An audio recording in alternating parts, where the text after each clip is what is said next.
I guess I'm live. Let me know if you guys can hear this. If not, I'll just have to redo it on a different mode of, I'll have to film it on my phone and then load it.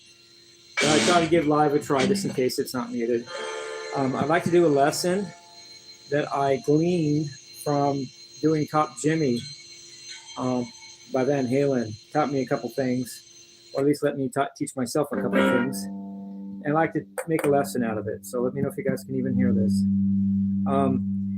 The lesson is about chords, and it's about the major sixth chord versus the major sixth chord in a blues context, as opposed to a minor triad, which is basically the same notes, usually in a different context. So I'd like to explain some of that. So Top Jimmie, there's a part that goes, it's too loud.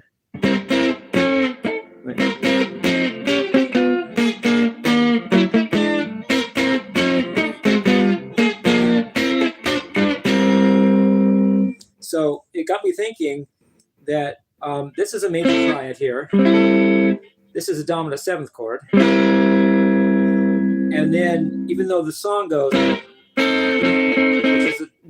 which is another dominant seventh chord in that case, you can also go and just make it a dominant seventh to a major sixth chord. And then I was thinking, what's the difference between that and the same notes phrased a different way would be a minor chord, because with the major six is as instead of making it the sixth, make it the root, and now you have a minor chord. So what's the difference in what's going on there? I just wanted to let you guys know what I thought about that. There's no difference technically as far as just the notes, but there's a difference in context, and there's a difference in the way the notes around it. If you're playing it as a major sixth, it's going to contrast with the dominant seventh, the minor seventh note, which makes it a dominant seventh chord. A lot of the time, a lot of that action going on. Whereas if it's a minor triad, you would not hear that note too much. That would be the minor ninth. That would be a note you wouldn't really tend to hear over a minor triad. You don't play a minor triad too much and then play the minor ninth.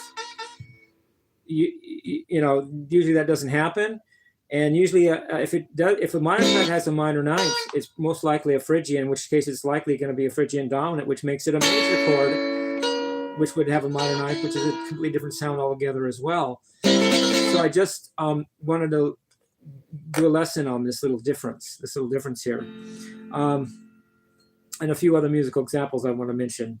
So there's a big difference between minor six in a blues context, usually with a dominant seventh chord, and just a straight minor triad, which would be used differently in different stuff. And I want to show some of that a little bit. Someone says hi to me. Oh, hi. Anyway, so let's do some musical examples. I just did one from Top Jimmie. In fact, that's where I got the idea to do the lesson.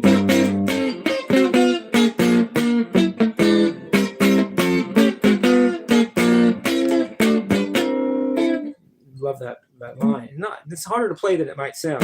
A lot of weird fingerings, but it's good sounding chords by Eddie.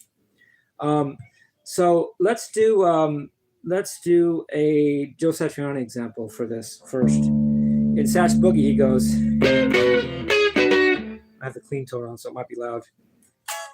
Now it's too quiet.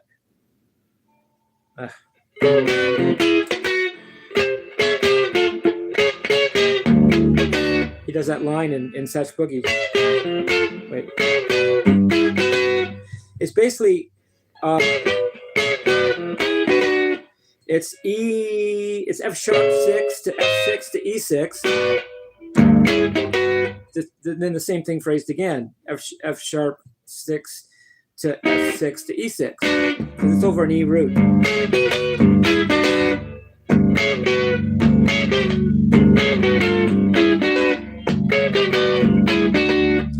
And those major sixth chords are identical to in this case would be D sharp minor to D minor to C sharp minor, and then again to D sharp minor to D minor to C sharp minor, but totally different sound. It would be a totally different context if you were to hear it, to think of it that way, even though that's technically what you're looking at. You would think of this more the context of this. That dominant seventh would come into play if you were going to extrapolate on the harmony. Whereas if you just did the minor, you're not going to play a minor seventh, ninth, minor ninth or minor second, you could call it, over a minor triad as much. It was just a different sound. And then, and also Joe Satriani in Ice 9, the live version, Monterey Festival, Pop Festival in 1988. He does a thing where he goes, it's in Ice 9, which is in C sharp. This is a G sharp lick, and it's really G sharp 6, and then some diminished chords on top of that. It's an old version of this, the old blues lick, turnaround. But he uses a 6 instead. And different sound than if he were to use that 6 as a minor triad. You wouldn't hear him go. It's a different sound. But that 6 is good for a what would normally also be a dominant chord. Because that 6 could also be this. Oh, sorry. Dominant 7th. This would be G sharp dominant 7th, and G sharp dominant 7th again. So he just does, just puts the 6 in there as a color tone, but it's not meant to make it a minor triad. It would be a totally different sound and thing if it were. And Joe does that a lot. He likes to put the 6 in for that turnaround, as I showed he did in Sass Boogie a little bit, and that kind of thing. He liked that sound, as opposed to just, the other one's a little more vanilla to Joe. I think Joe thought this sounds cool. And then a couple more examples. Jimi Hendrix, he did a thing in a song called "I Don't Live Today," where he goes,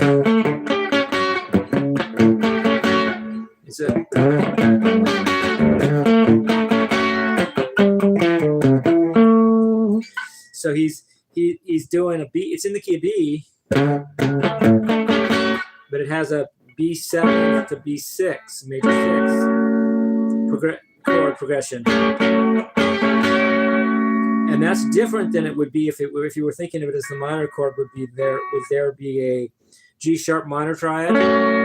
He's not thinking of it that way. He's in the key of B. He's thinking of it as a B major 6 chord, annexed with a B dominant 7th right there in the lick. So this is a B dominant 7th lick there, chord. So he's thinking of it as a major 6 as opposed to a minor triad. You can get a lot of mileage from little things like that in music, where you may think, well, it looks the same to me, but different context and different sound altogether. And Hendrix also did in Red House.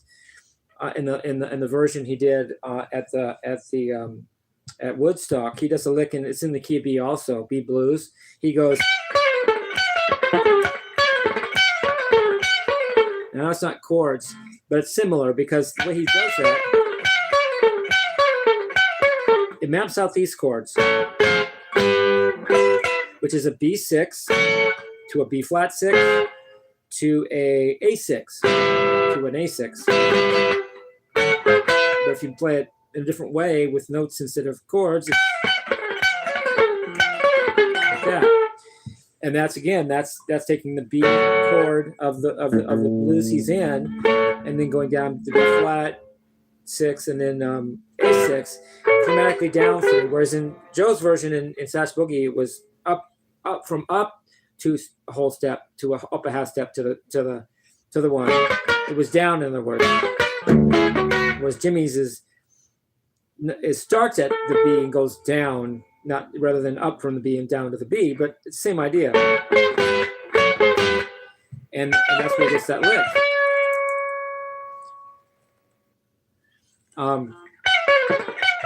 So that's a cool thing Jimmie did in Red House, the way he does that.